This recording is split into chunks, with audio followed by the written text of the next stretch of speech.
Today, let's dive into one of the biggest how did that happen stories in tech history, the fall of Nokia. How does a company that seemed absolutely invincible end up losing the entire smartphone war in just a couple of years? Well, let's get into it.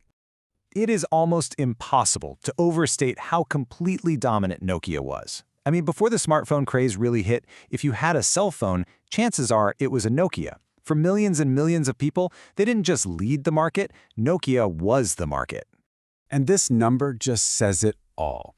At their absolute peak, Nokia controlled over 40% of the entire global mobile phone market. Just think about that for a second. Almost 1 out of every 2 phones sold anywhere in the world was a Nokia. They were an absolute titan. Which of course leads us to the big multi-billion-dollar question. How on earth do you go from that level of dominance to being almost a footnote in the blink of an eye? That is the mystery we are going to solve today. Okay, so first, to really understand the fall, we have to appreciate the incredible height from which they fell. Let's take a look at what made Nokia the undisputed king in the first place. Oh man, I'm sure a lot of you remember this legend, the Nokia 3310. This thing perfectly embodied everything Nokia was great at. These phones were built like absolute tanks. The batteries seemed to last for weeks, and they just worked. Nokia built its entire empire on amazing hardware, on durability, and on a brand that people all over the world trusted completely. And then, 2007 happened. The ground underneath the entire industry began to shake. A totally new kind of device showed up, and it was about to change all the rules of the game, forever. So when Apple launched the very first iPhone, a lot of the competition, including some executives right at Nokia, pretty much just dismissed it. They figured, hey, our hardware is better, our distribution is global, we're safe. They could not have been more wrong. Because you see, the iPhone wasn't just a slightly better phone, it was a completely different animal. It was a legitimate computer that you could put in your pocket. It was all about that revolutionary touchscreen, the full internet experience, and most importantly, it was about the app ecosystem. The game wasn't about hardware anymore, it was about software. And this right here, this is where Nokia made its biggest, most critical mistake. They just didn't realize they weren't in a phone war anymore. They were in a software war. This slide really breaks down the core of the problem. On one side, you have Nokia's operating system, Symbian. It was powerful for its time, sure, but it felt ancient. It was never built for touch, and developers, the people making all the cool new apps, found it to be a complete nightmare. On the other side, you have iOS and Android, built from the ground up for a touch-first, app-driven world.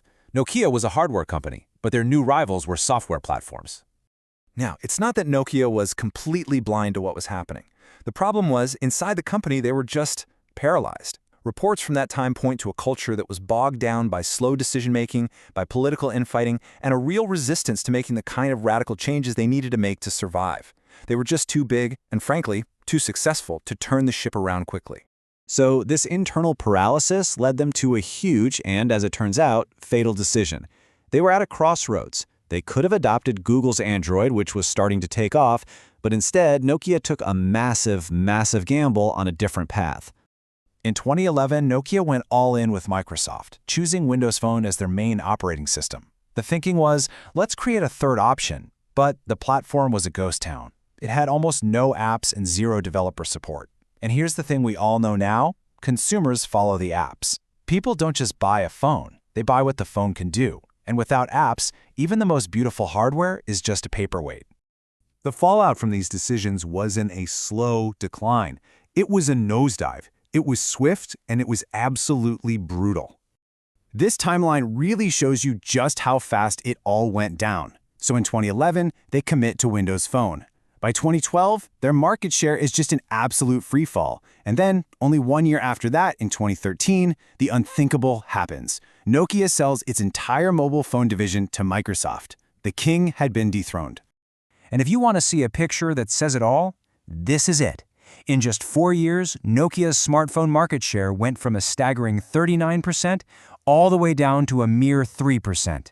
It is one of the most stunning corporate collapses in modern history. Period. So what's the big takeaway here? What can we learn from all this? Well, the fall of Nokia has become maybe the most important case study there is for any business, and the lessons are just crystal clear. You know, it wasn't just one single mistake. It was a cascade of failures, one after another. They underestimated a new kind of competitor. They held on to old tech for way too long. They were too slow to innovate from within.